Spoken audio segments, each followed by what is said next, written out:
arrancamos, ¿no?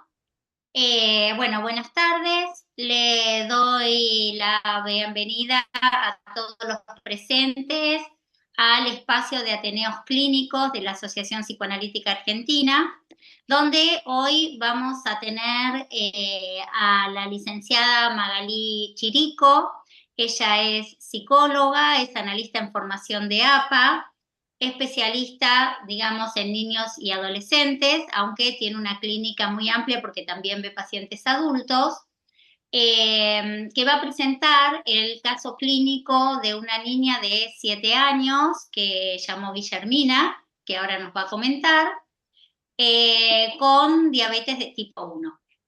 Por el Departamento de Psicosomática va a hacer el comentario Daniel Antar, ¿sí? Que es miembro titular de APA, especialista en niños y adolescentes, autor de Acerca de la felicidad, del placer al bienestar y dialogando con Ana Frank acerca de la adolescencia.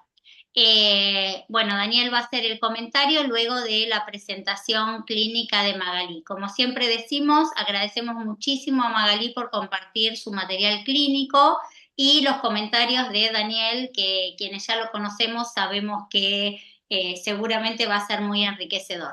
Bueno, si querés poner la presentación y arranca. Bueno, muchas gracias. Ahí comparto. Díganme si se ve bien. ¿Se ve? ¿Se está viendo? Sí, perfecto. Sí, Bien. perfecto. Bueno, informe clínico, síntesis del proceso terapéutico, Guillermina, 7 años. Sus padres consultan cuando la niña tenía 6 años. Al año de nacimiento, Guillermina fue diagnosticada con diabetes de tipo 1, una condición crónica que implica la imposibilidad del cuerpo de producir insulina, hormona esencial para el metabolismo de la glucosa y para la supervivencia. Actualmente se encuentra bajo tratamiento con bomba de insulina, dispositivo que le permite un monitoreo y administración más controlada de la enfermedad. Recuerden que corro. Ahí está. Durante las primeras entrevistas se releva un contexto familiar atravesado por tensiones emocionales vinculadas al padecimiento crónico de la niña. La madre, Laura, también padece diabetes de tipo 1, lo que ha dado lugar a intensos sentimientos de culpa en la misma, relacionados con la transmisión hereditaria de la enfermedad, que por haber deseado traer al mundo a su bebé y con el propósito de dar vida, terminó creando a una niña con su misma condición, de estar enferma. Dicho sentimiento de culpabilidad se refuerza cada vez que Guillermina le exclama: "Por tu culpa soy diabética".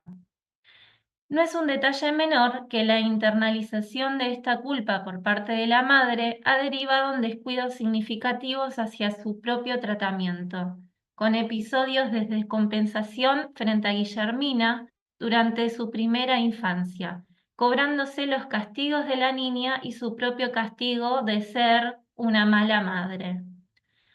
Por otra parte, el padre, llamado Federico, mantiene una presencia periférica dentro de la estructura familiar, su implicancia en la crianza es limitada y suele delegar la mayoría de las decisiones en la madre. Durante una actividad proyectiva, el padre dibujó un dinosaurio de trazo apenas visible, al que había que buscar hacia millones de años atrás y traer de regreso en una nave espacial. Esta imagen e historia que describió Federico es coherente con su rol en la familia, una figura distante, temporalmente lejana y con escasa capacidad de intervención. El trabajo terapéutico con el padre apunta a fortalecer su función parental y promover una participación más activa y vincular en la vida de la niña.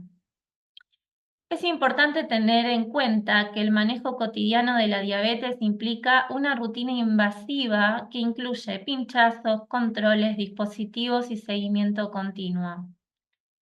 Estas prácticas representan una fuente de estrés tanto físico como psíquico, que una niña de esta edad le es muy difícil de tramitar. Los hábitos de dependencia y asistencia por parte de sus padres hacen que la niña perciba una necesidad de ayuda constante, lo cual la lleva a tener una autopercepción muy débil de sí misma, vulnerable, adoptando muchas veces posiciones de infantilidad exagerada y promoviendo su sensación de imposibilidad frente a las actividades de la vida cotidiana. Esto último hace también que se sienta diferente a sus pares y de ahí su repetitivo reclamo hacia la madre. Por tu culpa no tengo amigos, responsabilizando a la misma por su sentimiento de exclusión. Comenzaron a abordarse aquellas temáticas vinculadas a sus estados de enojo permanente, que guardan una relación directa con su enfermedad de base, la relación con el medio ambiente familiar y la tramitación de la angustia que le produce dicha condición.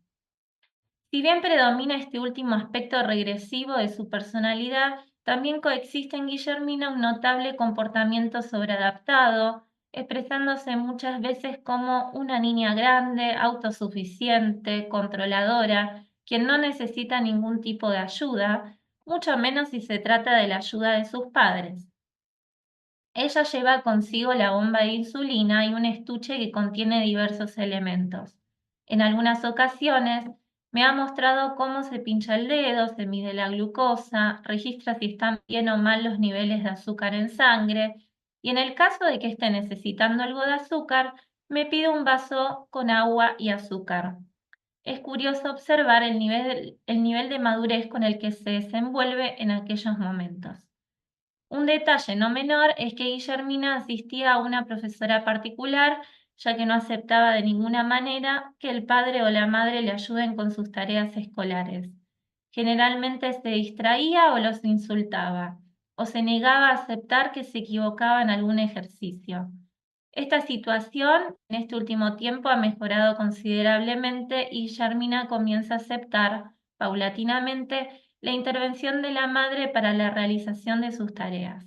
Aclaro, del padre no acepta ninguna intervención.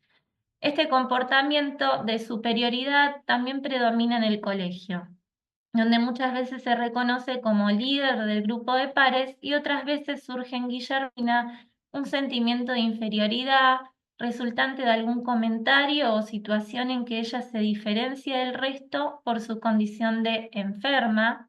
Por ejemplo, en algunas ocasiones sus compañeritos le han ayudado a escribir, dado que se reconoce como una niña que escribe lento, reforzándose la idea de que ella es distinta y los demás deben asistirle. En lo que respecta al ámbito del consultorio y al vínculo con su analista, Guillermina muestra resistencia a las propuestas lúdicas propuestas por la misma, asumiendo asumiendo el control del juego y de los roles asignados. De forma reiterada, ubica al analista en el rol de hija, mientras ella representa una figura materna autoritaria, hostil y agresiva. Es frecuente el maltrato hacia muñecos, especialmente un bebé de juguete, al cual castiga con jeringas, golpes contra la pared, le clava diversos objetos en la parte de sus genitales e insulta constantemente. Innumerables fueron las sesiones en que percibí, siendo su analista, que debía contener su propia destructividad, proyectada hacia los objetos del consultorio. ¿Será que Guillermina busca una figura que sobreviva ante la puesta en escena de sus aspectos más desintegrados? A pesar de estos momentos intensos, Guillermina también manifiesta una marcada capacidad afectiva. Al llegar al consultorio, frecuentemente muestra gestos de cariño, como abrazos, dibujos con muchos corazones, mi nombre junto al suyo, y pequeños obsequios. Su actitud suele ser cálida, alegre y colaboradora en el espacio terapéutico. En resumen de lo anteriormente dicho, en los inicios del tratamiento, Guillermina mostraba cierta tendencia regresiva en su comportamiento. Por momentos mostraba cierta madurez, cierto hiperdesarrollo de su mente, no acorde a su edad, y por otros era una niña mucho más pequeña que vivía en una ambivalencia constante, apegada y fusionada a su madre, a quien amaba y hostigaba al mismo tiempo, con un rechazo muy grande hacia la figura paterna y hacia el mundo en general. De alguna manera, el mundo debía recompensarla por ser una niña enferma. El comportamiento del medio ambiente pasó a ser algo fundamental en el tratamiento y por ello resultó indispensable el trabajo con los padres de Guillermina, una madre culposa y un padre que desconocía su capacidad de intervenir en la crianza, promoviendo la reorganización de las funciones parentales. Se fueron alternando sesiones vinculares entre Guillermina y sus padres, algunas veces también entre Guillermina y la madre y otras Guillermina y su padre. Actualmente se trabaja profundamente con los padres de Guillermina. La madre de la misma por momentos se dirige a la niña desplegando todos sus cuidados y afectos y por otros momentos no sabe qué hacer con esta niña monstruo, así lo describe, que la ataca con todas sus fuerzas. De esta manera se busca especialmente una mayor implicancia de la figura paterna y una disminución de la carga de culpa materna, así como una resignificación del lugar de Guillermina en la familia, instalando poco a poco a la niña en una trama edípica, un camino bastante esperanzador para la misma. Bueno, después pasamos una viñeta, sesión vincular entre Guillermina, Laura y Federico. Ingresan al consultorio, Guillermina les indica a sus padres en dónde tenían que sentarse y ellos sin crítica alguna obedecen. Luego de conversar algunos minutos, reparto 3 hojas en blanco, lápices y fibras de colores y realizo la siguiente consigna. En estas hojas en blanco dibujarán de manera individual un personaje que a ustedes les guste, ya sea de ficción, real, de una película, de un dibujo animado, etc. Lo dejaré al criterio de ustedes. Una vez que terminaron de dibujar, mostraron sus dibujos y les consulté quién era ese personaje elegido y cuáles eran sus características. Comienza Guillermina, ella se había dibujado a sí misma, su nombre es Guille, tiene 7 años, pero iba a decir 5 en realidad. Ante las preguntas que le hice sobre su personaje, no quiso describirlo con mucho detalle. Lo único que refirió fue que no tenía amigos, no iba a la escuela, no tiene nada que hacer y que por ello era muy feliz. Solo se tira y ve YouTube. Su madre, Laura, dibujó un conejo espacial. Tiene 10 años, tiene el poder de flotar en la nave espacial en el aire. Sí, eso siempre, exclama Guillermina. Hace magia y aparece en plantas. Su padre, Federico, dibujó un dinosaurio con una capa. Es un superhéroe, se llama SD, Superdinosaurio. Tiene la capacidad de abrir mucho la mandíbula y se come a los dinosaurios malos. Tiene 45 años. A continuación, les propongo que armen una historia en conjunto incluyendo a los personajes que habían dibujado. Guillermina. Había una vez una niña muy hinchapelotas que se llamaba Guillermina. Encontró un conejo, después vino ese dinosaurio, me comió. Colorín colorado, este cuento se ha terminado. Luego de hacerle preguntas, algunas preguntas más, agrega, se encontró un conejo espacial y se lo quedó de mascota. Le pregunto, ¿y cómo lo incluís al dinosaurio? Responde, maldito dinosaurio. Laura, bueno, entonces el conejo espacial, que se llamaba Pom Pom, estaba medio triste de que se lo habían llevado de mascota, porque como él era volador y le gustaba volar en su nave espacial y crear flores, no podía. Estaba encerrado en una casa que parecía una jaula, todo el día encerrado en la casa. Entonces usó su control remoto de la nave espacial y fue a buscar al superdinosaurio. Federico, como el conejo tenía una supernave que se podía trasladar a millones de años atrás, este se pudo encontrar con todos los dinosaurios, puntualmente con el superdinosaurio. Se hicieron amigos porque compartieron sus historietas de salvar gente y luchar contra los malos. Después de una larga charla que tuvieron de amigos, El conejo, junto con el dinosaurio y Guillermina, deciden subirse a la nave y volver de vuelta a la Tierra, porque Guillermina se tenía que ir a dormir a la casa de los padres. Bueno, estos son los dibujitos. El primero es el que hizo Guille, el segundo el conejo espacial que hizo Laura, y acá tenemos el dinosaurio que apenas se ve, porque bueno, el trazo es muy, muy débil, digamos, no cuesta mucho verlo. Bueno, viñeta, sesión con Guillermina, ingresa al consultorio, como de costumbre con muy buen humor, predispuesta a jugar conmigo. Dispone los elementos que va a utilizar en distintas partes del consultorio. Comenzamos a jugar, indica que seré la hija, ella la madre. Agarra un volante de juguete, me indica que me ubique detrás de ella en una silla, junto a un bebé de juguete, y comienza a manejar. Se altera, insulta a las personas que se le cruzan por el camino, toca bocina, grita e insulta. A lo cual le digo, ¿cuánto enojo, mamá? Parece que el mundo es muy malo. Me responde, vos callate, hija.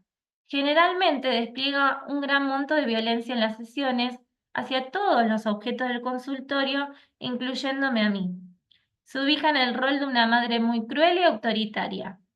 Luego pasamos a otra escena en la que Guillermina arma una valija con diversos instrumentos médicos, jeringas, tijera, estetoscopio, curita, termómetro, etc. Me propone lo siguiente, vamos a jugar a que vos venís con tu bebé y yo soy la doctora. A continuación comienza la consulta. Mire, doctora, le traigo a mi bebé. Está muy enfermo, tiene vómitos y fiebre. Inmediatamente Guillermina empieza a examinarlo, primero con el termómetro, después le inyecta con la jeringa, hasta que en determinado momento comienza a decir, este bebé de mierda, y lo tira con mucha fuerza contra el piso. Se ríe y comienza a ejecutar una serie de maltratos hacia el bebé, llegando a revolearlo por todo el consultorio. Le interpreto que de alguna manera está haciendo de manera activa todo lo que ella sufrió y sufre día a día, desde muy temprana edad, con los pinches diarios y cambios de parche que recibe de parte de sus padres, de los médicos, lo cual le hace estar muy enojada con con el mundo y lo descarga en el pobre bebé indefenso que desde su condición de pasividad no puede defenderse. Bueno, por último, algunos dibujos realizados. En este, ella dibuja su casa, me hace escribir a mí, peligro, perro malo, rompe la reja, como que atrás de estas rejas había un perro muy malo. Después el siguiente es Halloween, se dibuja junto a la madre. La madre tiene este disfraz que tiene manchas de sangre. Y acá el gatito señala la caca que hace el gatito y pone Sorongo, caca, papá. O sea, ella decía, porque yo en un momento le pregunté, ¿y dónde está tu papá? Y señala la caca y lo describe como la caca del gato. Después acá dibuja, es llamativo acá, me llamó la atención el árbol con esta marca en el tronco, digamos. Bueno, se podría interpretar, ¿no? Yo describo lo que ella describió, ¿no? Acá dibujó a sus padres haciendo distintas actividades y una tormenta que se avecinaba. Y bueno, toda esa mancha gris encima de ellos.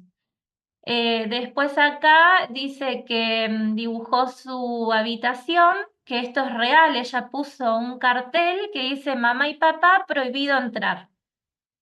Y describió el lugar, su interior, como un lugar secreto y seguro. Bueno, acá los describí. Dibujó uno, dibujó su casa, comenta que había un perro muy malo y que por ello ponía ese cartel. Dibujo 12, dibujó paseando con su mamá. Bueno, esto que ya había explicado. No me falta nada más. Bueno, eso sería todo. Bueno, Magalí, muchísimas gracias, súper completa la presentación y hasta los dibujos, así que súper rica la presentación. Y ahora sí, vamos a escuchar a Daniel Antar por el Departamento de Psicosomática, que es el comentador.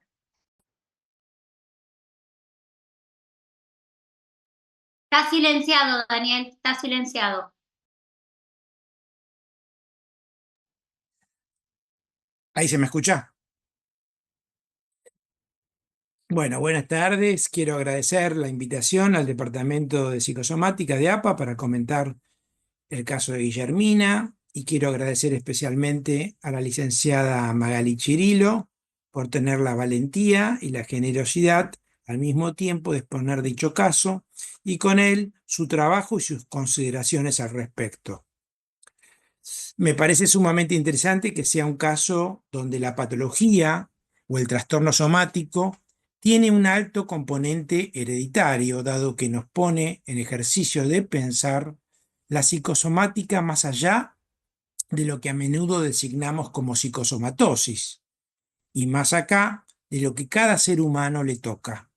Ortega solía llamarlo la fatalidad de destino. Atravesado todo eso por la elaboración psíquica que el sujeto y el ambiente puede hacer con ello.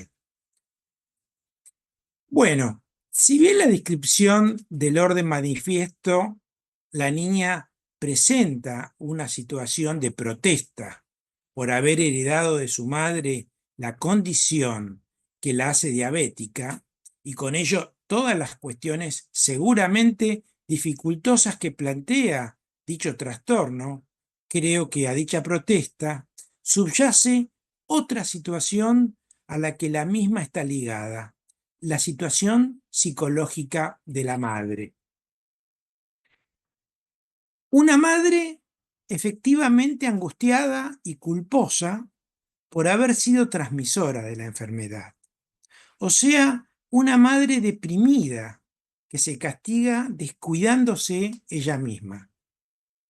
Situación que creo induce la propia culpa de Guillermina, tal como si ésta dijera: por mi culpa mamá está así de mal. O bien podría decir: no soy la mejor hija para que mamá esté contenta. Todos los psicoanalistas de niños sabemos muy bien cuán autorreferencial es la lectura de lo que le sucede a los padres y hermanos, dada la inacabada individuación, más significativa cuanto más temprana es la edad. Recordemos que el trastorno es descubierto durante el primer año de vida, no es menor.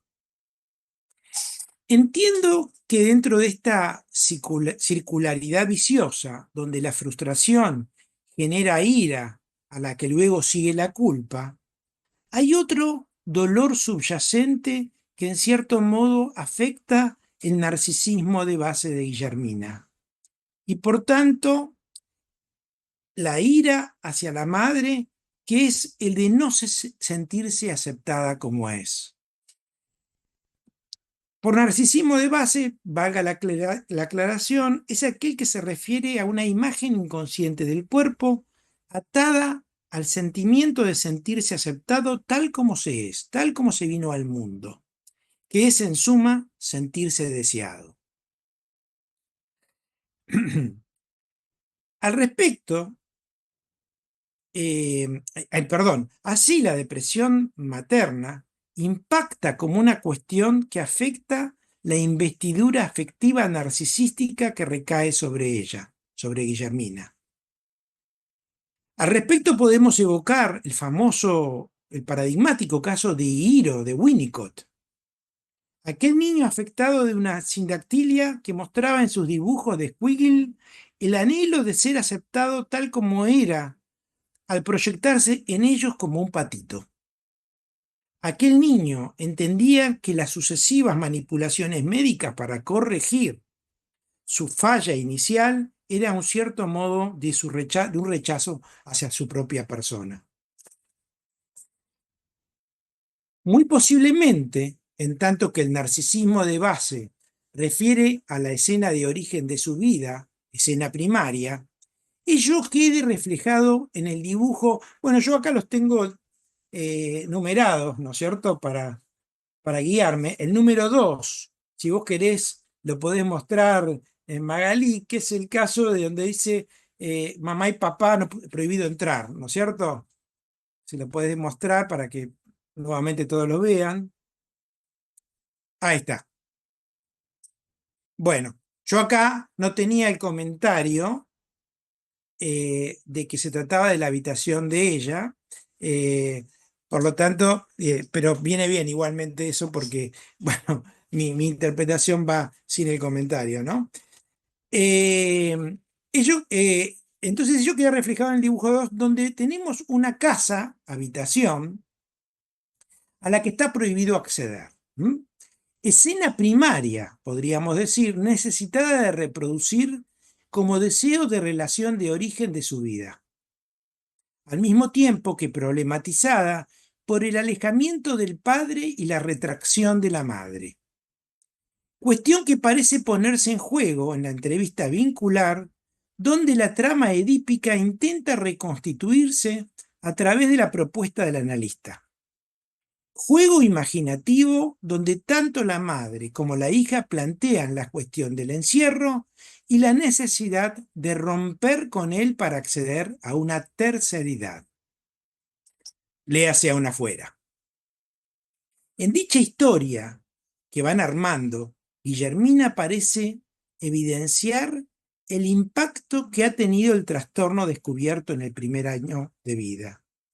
Pareciera tratarse, como bien lo describe Green, en las perturbaciones de la trama edípica, como por ejemplo es el concepto de bitriangulación, un concepto riquísimo de él, donde la intrusión precoz y traumática de la terciaridad en la figura de la diabetes la podemos ver muy clara.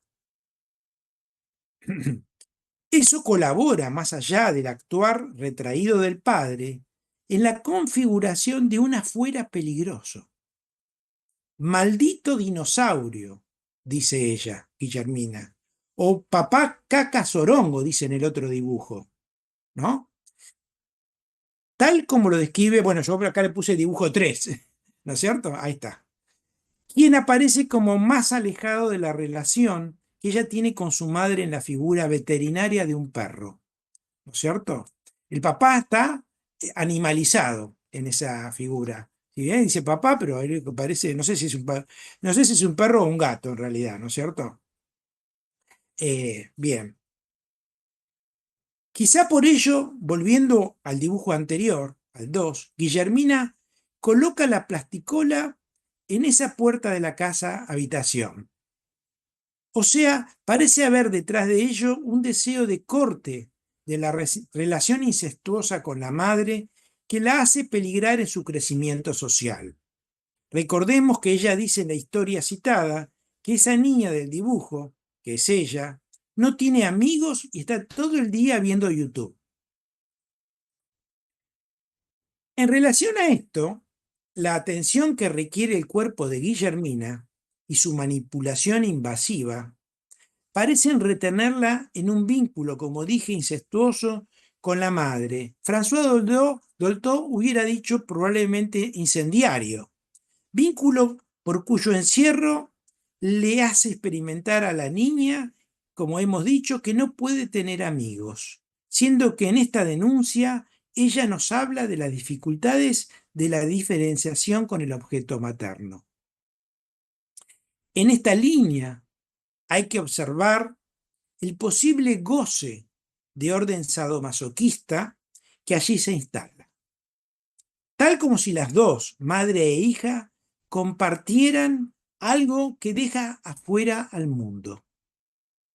Ello crea una particular conflictividad y ambivalencia en la niña, quien deseando separarse para seguir creciendo, es, entre comillas, seducida permanentemente a la regresión infantil con su madre.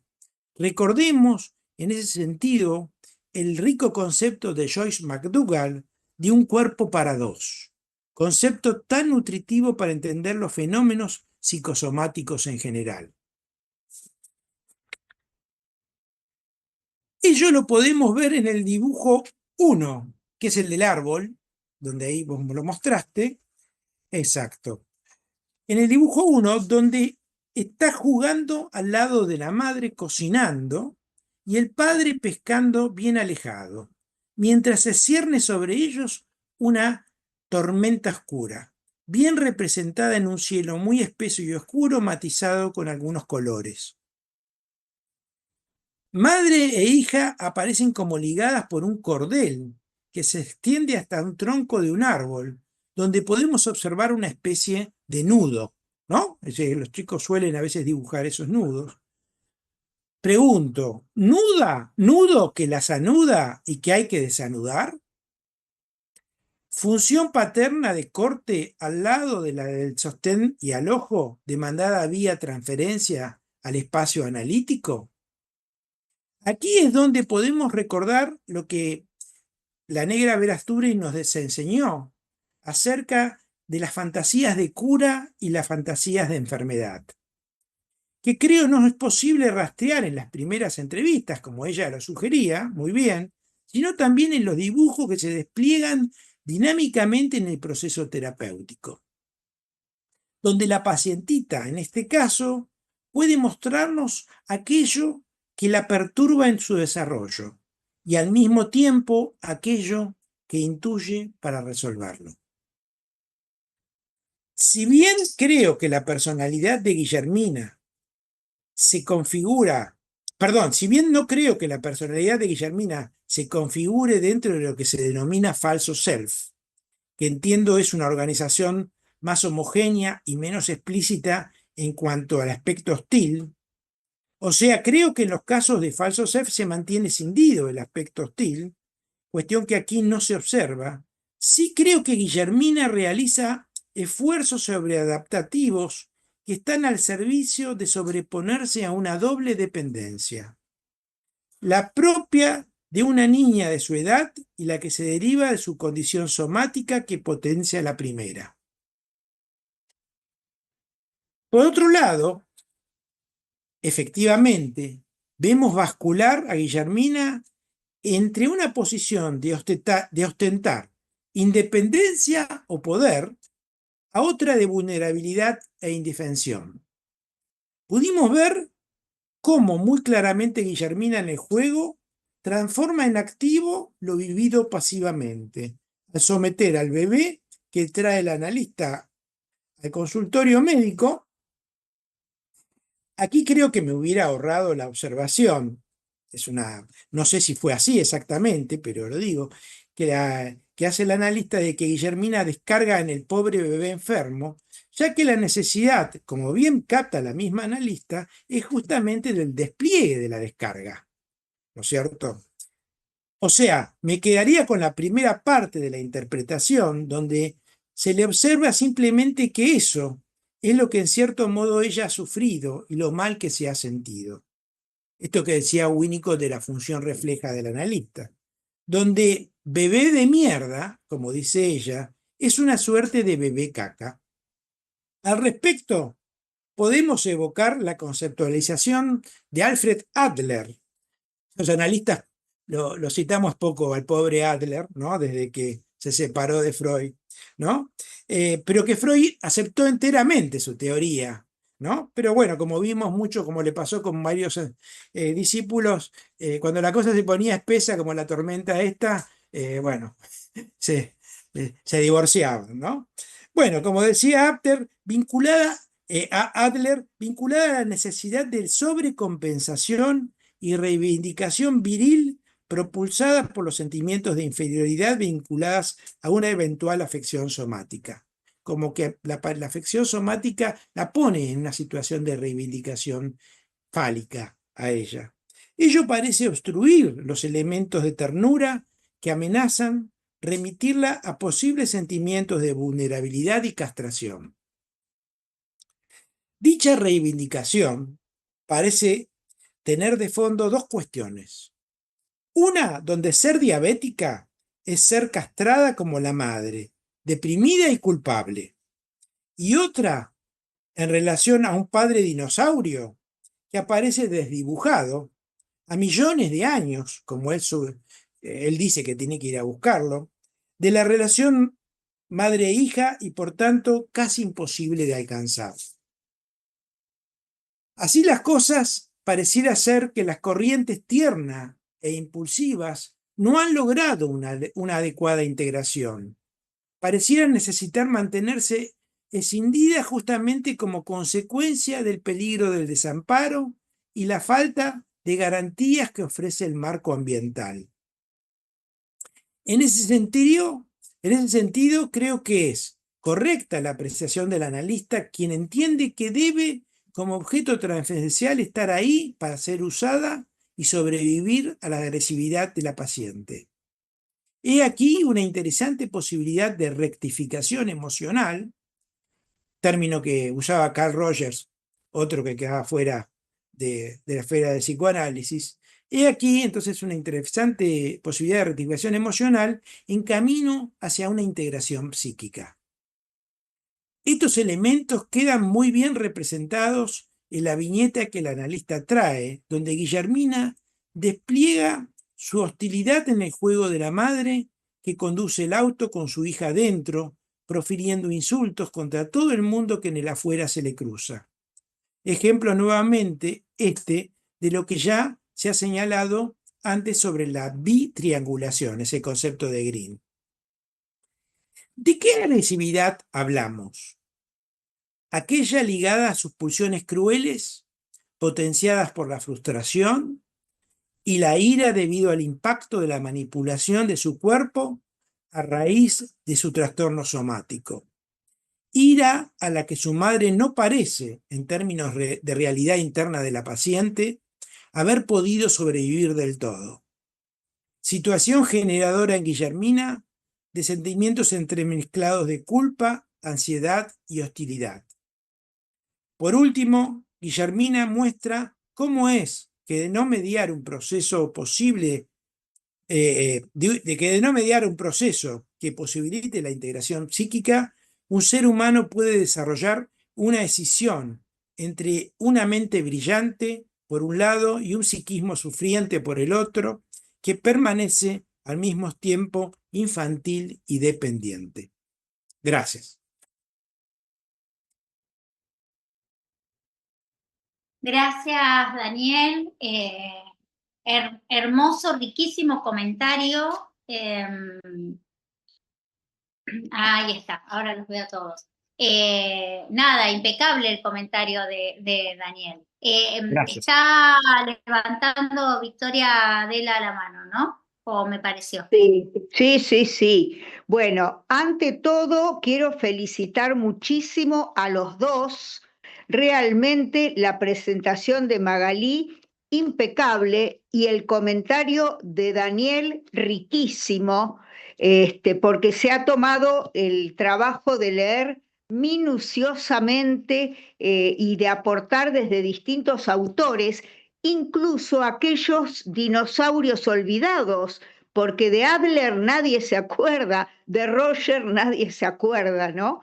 Y creo que, bueno, es muy, muy interesante todo lo que aportás, Daniel, porque puede enriquecerle a su vez el trabajo a Magalí con esta pacientita tan difícil, porque justamente una invitada que teníamos hoy, pero que no pudo venir, es la doctora Dexter, la especialista en diabetes infanto-juvenil que nos acompañó la vez pasada. Lamentablemente no pudo estar presente, ¿no? Pero yo creo que muchas de las cosas que ella planteó se cumplen en esta chiquita, ¿no? Yo imagino, por ejemplo, a futuro, si esto, digamos, no se puede mejorar a través del vínculo analítico, ¿qué va a pasar con una nena como Guillermina cuando llegue a la adolescencia?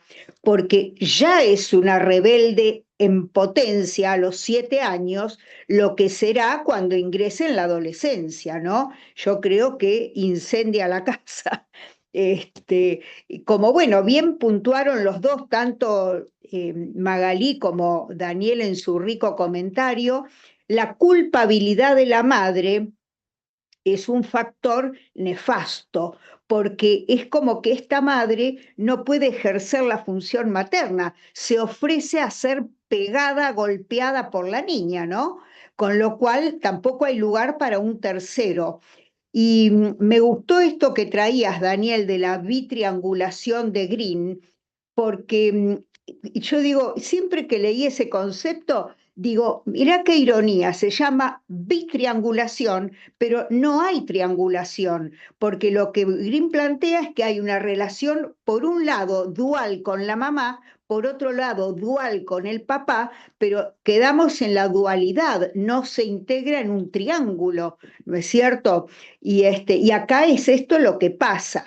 En parte yo creo que en este matrimonio de los papás de esta nenita Guillermina debe haber serios conflictos, porque este hombre, por un lado, es un dinosaurio alejado de todo, pero al mismo tiempo debe tener miedo de intervenir, porque siente que su mujer es un volcán a punto de estallar, ¿no? Y además, probablemente en el fondo también él tenga rabia con esta mujer que le dio en herencia, digamos así, semejante patología a la nena. Obviamente, esto no tiene lógica, pero es ilógico, pero el inconsciente funciona así. Bueno, realmente impecable este Ateneo de hoy. Gracias. Bueno, gracias, Adela. Está para hacer comentarios Mabel García y después Patricia Sachs, en ese orden. Hola, buenas tardes. Muchísimas gracias, Magalí. Un caso bastante complejo, muy rico tu presentación.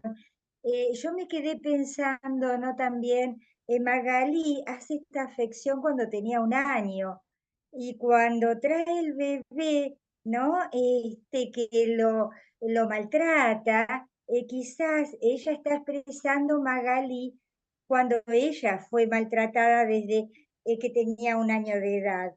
Y estaba viendo también en el dibujo de Magalí las líneas tan débiles, eso es signo, o mejor dicho, figuración de una depresión. Magalí también está muy deprimida como esa mamá.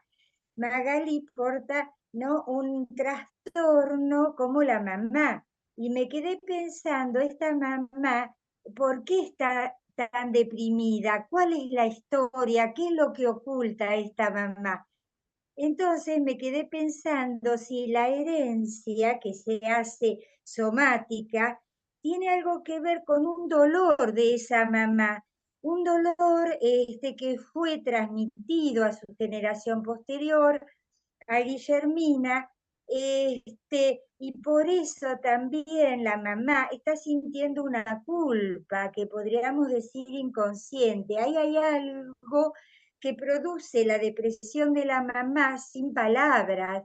Entonces yo me quedaba pensando si había una entrevista hacia esos papás, ¿no? En donde incluso, ¿no?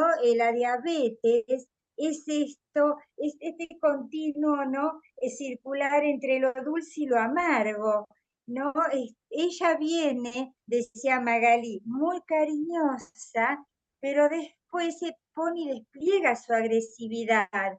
Entonces, se me ocurre si esa agresión que Guillermina aporta no tiene que ver con ese dolor que la mamá está, digamos, llevando quizás generacionalmente desde su historia. Yo investigaría también eso, qué dolor esta mamá está aportando, por lo cual desencadena una depresión, en una diabetes, y aparece acá quizás diciéndolo Guillermina, ¿no? Cuando pone mamá y papá prohibido entrar, parecería, ¿no? Prohibido entrar con sus historias. Yo me pregunto si no tiene que ver con esas historias que terminan siendo depositadas en Guillermina y que su propio yo, escindido, dividido, no puede crecer, no puede expresarse. Entonces, todo lo que ella tiene de dulce quizás es aplastado por esa historia familiar. ¿no? En definitiva, bueno, estas son suposiciones porque me quedo pensando, ¿no?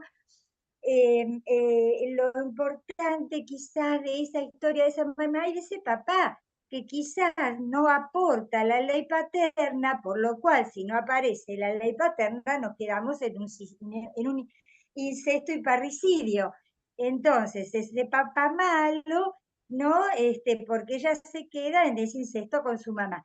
Bueno, en Bueno, definitiva, me gustaría saber, no le preguntaría a Magalí si en las entrevistas con los papás pudo rescatar algo de las historias de ambos. Bueno, muchísimas gracias.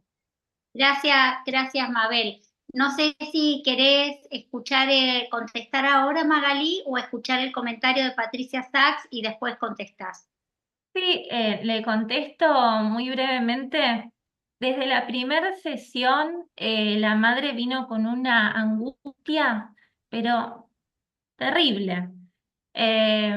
Y ahora hace poquito ella arrancó un análisis para ella, como que se resistía bastante a esta idea, pero ya, digamos, empieza a reconocer que bueno, necesita, me ha contado algunas cuestiones de su infancia bastante fuertes. Generalmente hablan más de los padres de Federico que los padres de Laura porque no tienen ninguna participación actual los abuelos maternos. Va, muy poca. Hay muchas cuestiones ahí que ahora Laura como que comprende que tiene que trabajar sobre ella también porque hay muchas angustias que tal cual se suman y se vienen arrastrando de hace mucho tiempo.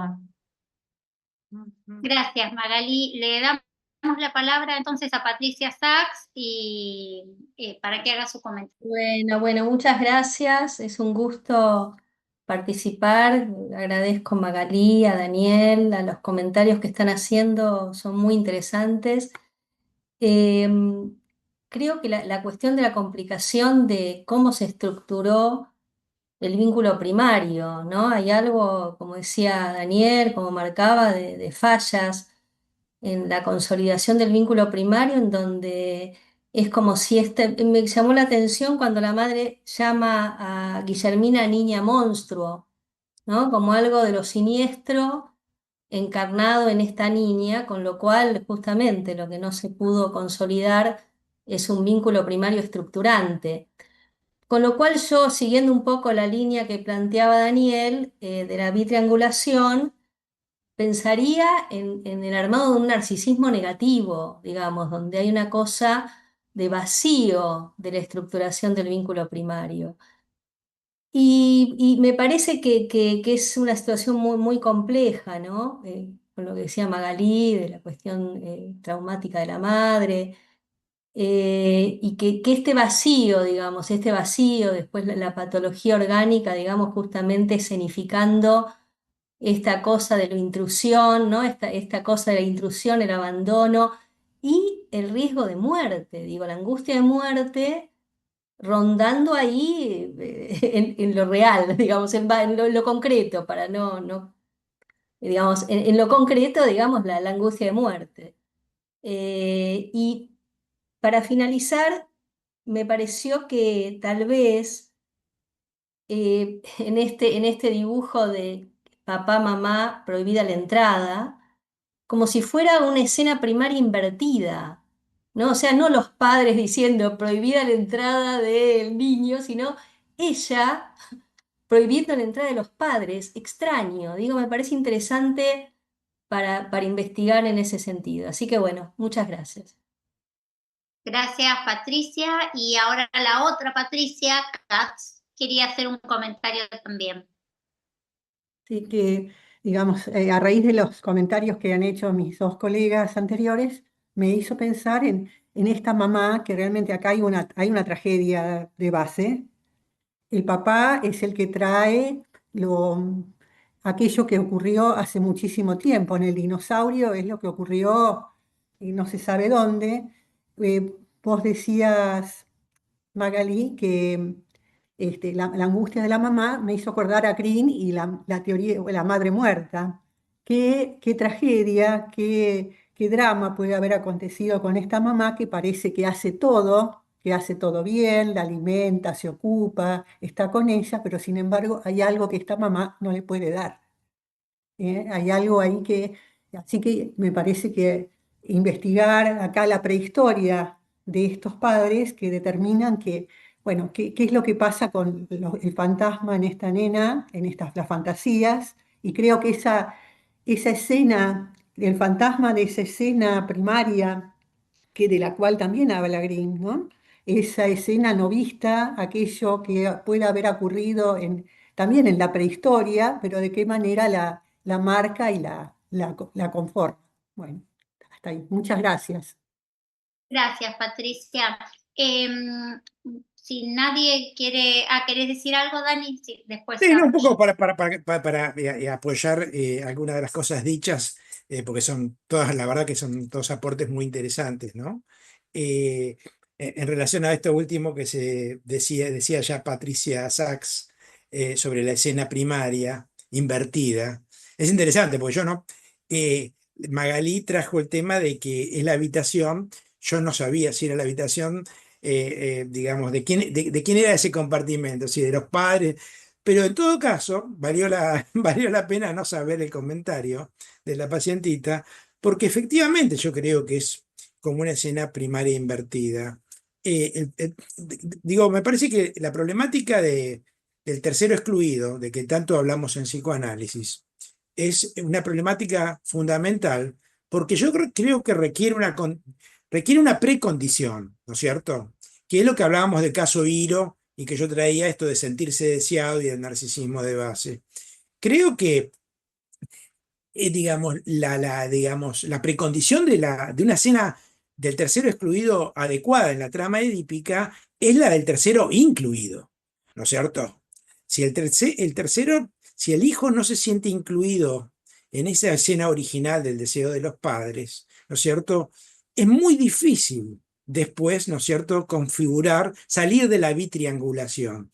Por eso ahí nuevamente lo que traía Adela, que subrayaba sobre mi mención de Green, de la bitriangulación, a mí me parece un concepto realmente fantástico, fundamentalmente, bueno, nosotros que estamos en el departamento de psicosomática, porque Green dice algo muy particular ahí, dice, el tercero siempre está, no es que no está, ¿no? El problema es cómo está en la mente de la madre, ¿no? Es verdad, el padre puede tener poca intervención, estar un poco desdibujado y obviamente que eso tiene efectos. Pero claramente si está desinvestido en la mente de la madre, estamos ante una dificultad primaria muy, muy severa, ¿no? Ante una madre que está sumamente angustiada, sumamente culposa, ¿no es cierto? Nada, me parece que la posibilidad de incluir a ese tercero, por más que ella quiere, es tremendamente difícil. Pero creo que la verdad que hay un valor operativo de las entrevistas estas que hizo Magalí muy, muy importante, porque logra, ¿no es cierto?, armar una trama imaginativa donde realmente empieza a estar investido el tercero. Ahí es donde yo creo que el análisis es operativo realmente, en una magnitud impresionante. Yo podría decir de esta chica, discúlpeme si me extiendo un poquito, que podría ser esto podría configurarse en un enclave psicótico para el día de mañana en la adolescencia, pero quizás nunca lo veamos ese enclave psicótico porque actúa el análisis, ¿no es cierto?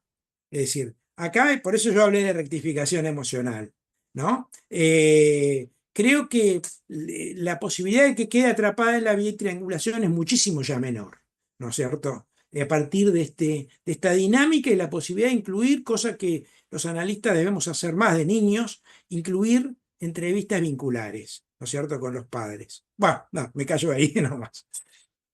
No, gracias, Daniel. Yo le quería preguntar a Magalí, después hago algunos comentarios si nadie más quiere participar. Dos cosas. La primera es, ¿cuál fue el motivo de consulta? Es decir, ¿por qué te consulta a vos? Y en relación al diagnóstico, si sabés, digamos, cuál fue, digamos, lo que determinó el diagnóstico de su diabetes. Es decir, si esto fue por screening, por los antecedentes maternos, o ella tuvo alguna manifestación clínica, porque digo, no es lo mismo si ella tuvo un debut de alguna cuestión que haya tenido que estar hospitalizada hasta que se, digamos, que si fue simplemente por screening sabiendo que su mamá era diabética. ¿Y por qué te consultó a vos, Magali? Bueno, primero respondiendo a Daniel, Laura describe a Federico como un hijo más para ella, como que a veces dice, tengo 2 hijos, no tengo una hija, como que lo trata muy, como que le genera, como que es un niño más de la casa. Por otro lado, Carolina, el motivo de consulta, bueno, ya te digo, hace mucho tiempo que vienen súper angustiados, que no sabían cómo manejar estos episodios de ira. Guillermina rompía muchas cosas en la casa, le costaba mucho dormir en su cama, se pasaba a la cama de los padres, mucha dependencia con la madre, niveles que no la dejaba trabajar porque muchas veces trabajaba virtual y Guillermina no la dejaba trabajar, o sea, armaba berrinches y un montón de cuestiones y bueno, Laura vino súper, pero súper angustiada, que realmente no sabía qué hacer. Esto me ha contado que se desmayaba de tanto ver a Guille y las necesidades de Guille, se descuidaba mucho ella. Cuando Guille era una bebé, que Federico no estaba, porque Federico se iba a trabajar, recuerda que se levantaba en el piso porque se desmayaba, o sea, un descuido total de ella, ¿no?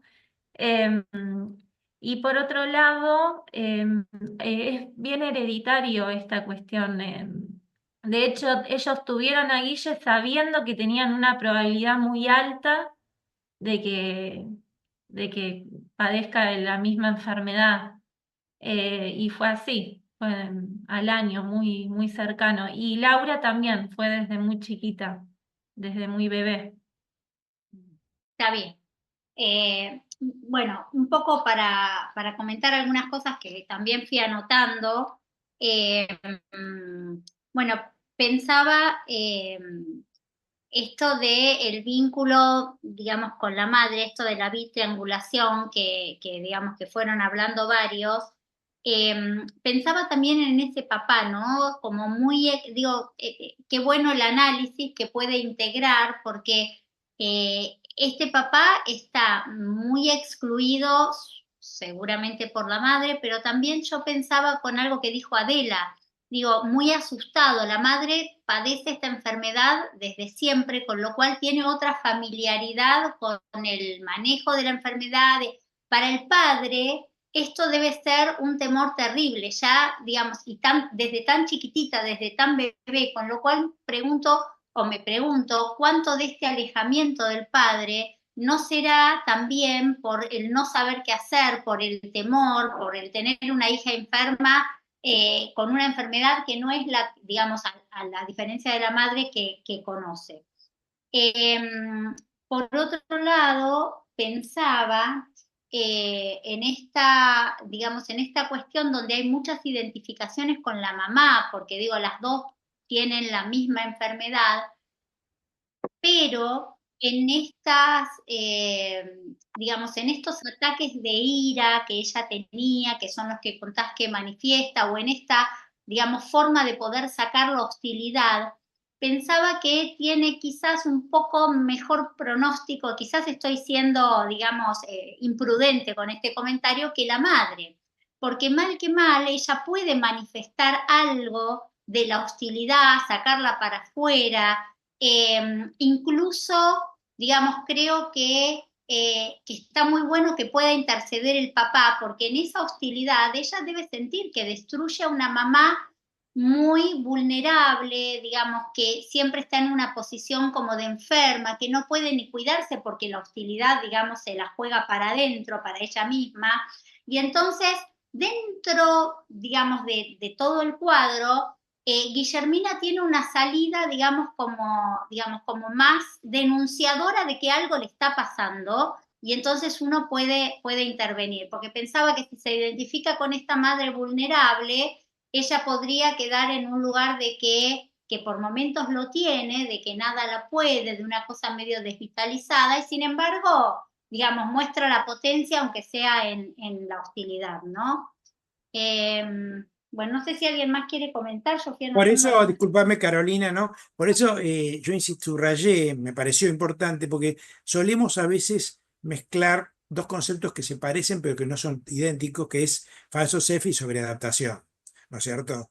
Una cosa es un esfuerzo sobreadaptativo, que me parece que es lo que hace ella en el intento de superar su vulnerabilidad, ¿no es cierto? Y recurrir a distintos mecanismos. Y otra cosa es el falso self, ¿no? Donde justamente está tan disociada el elemento hostil que no aparece probablemente, ¿no? Todos dicen, qué hermosa chica, qué buena chica, ¿no? Qué bien que hace todo, ¿no? Nos quedaríamos casi con la parte buena, digamos, ¿no? Entre comillas buena, ¿no es cierto? De Guillermina. Pero ella puede ser mala. Y está buenísimo en ese sentido porque lo trae, puede ser mal. Por eso yo subrayé de esa parte de la interpretación de que no señalar el pobre bebé enfermo, el pobre bebé enfermo, porque ese es un, como decía Kohut, un objeto a sí mismo, ¿no? Es un poco el bebé, pero también es la madre, ¿no es cierto? Sobre la que descarga esa agresión, que vos creo que Magalí interpretás bien, porque vos decís, tiene que sobrevivir, ¿no es cierto? El analista ahí está siendo usado para sobrevivir. Y ahí coloca el objeto. Realmente creo que ahí eso me entusiasma como algo esperanzador, ¿no? Que ella está poniendo el objeto afuera y en la transferencia el analista, objeto madre analista, ¿no? Puede sobrevivir realmente y aparecer. En el contexto de una madre desfalleciente, que ahora vos decís que se caía literalmente, ¿no? Bueno, eso. Sí, Patricia quiere Sí, decir algo más. sí, Patricia. Yo la verdad también. que está buenísimo todo el intercambio, la verdad que me alegra mucho todo lo que se está planteando. Y pensaba en la cuestión de lo anal, cómo funcionará, ¿no? Frente a esta habitualidad cotidiana del control orgánico constante, ¿no? La bomba de insulina y, digamos, donde la cuestión del control está como una necesidad vital, o sea que se transformó en algo de la autoconservación. Y a la vez el descontrol, ¿no? Como la cuestión del descontrol de la ira, ¿no? Y pensaba cómo se pone en juego en esta dinámica todo lo que tiene que ver con la analidad. Eso estaba pensando. Re interesante, Patricia. Ahora, Victoria. Bueno, no, yo pensaba recién Daniel y Biden, todos está en la idea de qué será el futuro de esta chica. Yo pensaba que tiene más chances ella que la mamá, porque a ella la traen a los 5 o 6 años al análisis y la mamá recién ahora, por indicación de Magalí, va a empezar un análisis, ¿no? Y yo soy ferviente creyente de que el análisis de un niño algo para el futuro previene, aunque sabemos que la terapia psicoanalítica no es profilaxis, pero sabemos que va a estar mejor parado ese sujeto para el futuro, ¿no? Y volviendo a este tema de la exclusión, de ser el tercero excluido, yo creo que ser el tercero excluido es estar excluido, pero estar incluido por la vida, porque se dice, el que pierde en realidad gana. ¿Por qué? Porque se impone la ley paterna. Y me parece que a través del trabajo que está haciendo Magalí a nivel familiar, en entrevistas con los padres y demás, este papá va a ir perdiendo el miedo y se va a poder ir animando a intervenir, donde imponer la ley no es asesinar a nadie, es imponer la ley, ¿no? Es impartir un poco más de ecuanimidad. Y que me da esperanza de que este hombre se va a ir animando. Así que lo veo como muy esperanzador. Bueno, Sí, Eso. sí, está interviniendo bastante el padre. Los últimos berrinches me han contado cómo está haciendo para intervenir, algunas indicaciones de agarrarla, ¿no? Porque ella golpeaba mucho y esto de contenerla, y lo está haciendo un montón el Papa Federico, está participando más. Y el tema yo quería hablar de esto que está bueno. En un informe que hice para un seminario de Winnicott, bueno, primero que el ámbito del análisis posibilitaría aquel sostén que habría fallado en sus primeros momentos de vida, o sea, se está ante la presencia de un reclamo de su vida infantil, una segunda edición, una nueva oportunidad. Y por otro lado, quería comentar esto del odio, porque esto lo habíamos visto desde Winnicott, como que el odio en este momento sería un elemento bastante positivo en el análisis, en el sentido que Guillermina vaya cortando poco a poco aquella ilusión de unidad con la madre, o sea, se trata de un ataque simbólico hacia la misma. Entonces, de esta manera se va instalando en una trama edípica para quedarse con el padre, ¿me explico? Como que ese odio estaría posibilitando la diferenciación. Perfecto, gracias Magalí. Está Mabel, breve, y Daniel, que también quiere comentar algo. Breve, Sí. por favor. Sí, me gustó esto que dijo Magalí en cuanto a que la mamá ahora está empezando terapia. Además, esto de que el papá está interviniendo. ¿Por qué? Porque si la mamá inicia terapia, puede separarse, puede diferenciar. Lo importante es esto, diferenciarse de Magalí. Quizás el día de mañana la mamá le pueda contar a Magali por qué ella estuvo deprimida, lo cual la llevó, parece, a un desvalimiento, por eso se desmayaba, y era como una niñita que no atendía a Magali, perdón, Guillermina. a Guillermina. Ay, mi fallido allí, pobre Magali, me No parece es el que primero, no es el primero, varias veces ya la confundí. Estamos asociando a Magali. Bueno, me parece, es tan jovencita y me parece que tiene una escucha muy buena, esto que está, por dónde está yendo, ¿no? Por dónde está yendo, de que el papá empiece a ocuparse, que ves lo que va a hacer, poder ayudar a que Guillermina empiece a desarrollar toda su sexualidad, todo su lugar y diferenciarse de esa mamá. Ahí está. Muchísimas gracias, Magali. Gracias, Mabel. Dani. Sí, no, por último, quería mencionar respecto de lo que traía Patricia Sachs acerca de la analidad, ¿no? Me parece que es interesante preguntarse, porque ella trae, ¿no? Las expresiones de mierda, el bebé, el sorongo, ¿no? El papá. A ver, yo creo que no es indistinto. A mí me gusta el concepto de imagen inconsciente, como lo habrán escuchado, digamos que lo subrayé, la imagen inconsciente del cuerpo de François Dolto. ¿Por qué?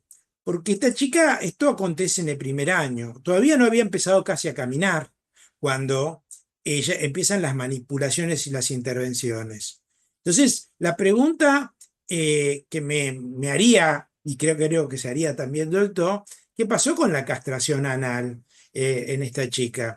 Creo que si entendemos lo anal por el dominio de lo muscular y de el hacer industrioso, ¿no es cierto? El pasaje al hacer industrioso y el hacer algo con las manos, el poder, ¿no? Son las posibilidades de sublimación importantísimas, como salida de un buen destete, digamos, ¿no es cierto? Me parece que eso quedó medio incumplido. Me parece que en la terapia es interesante tenerlo en cuenta, quizás como una cuestión operativa, diría yo, ¿no es cierto?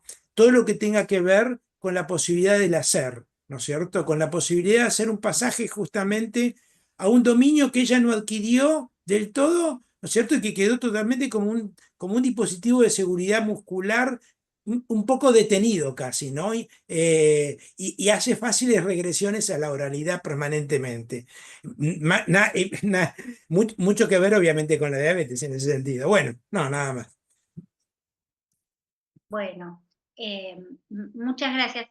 Ahora mientras escuchaba decía que un poco en la historia que hacen en el relato cuando Magalí los invita a los padres, y acá vuelvo a destacar lo que dijo recién Daniel en relación a qué importante que es muchas veces, digamos, citar más a los padres, incluirlos, porque si no esto, digamos, sería como imposible primero de poder ver, diagnosticar y después de manejar y de tratar y de ir pautando y ayudando, ¿no? A toda la familia. Me quedaba con la historia, cuando ella hace una historia muy breve en relación a que ella es Guillermina y que tiene 5 años y qué sé yo, que la madre, ¿sí?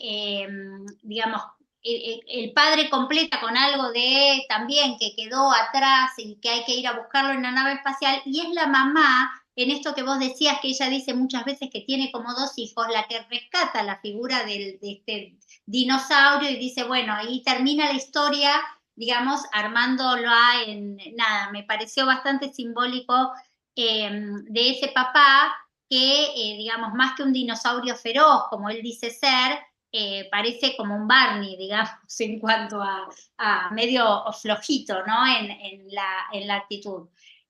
No sé si alguien más quiere hacer algún comentario. Llamativo también que a la madre la toma de mascota.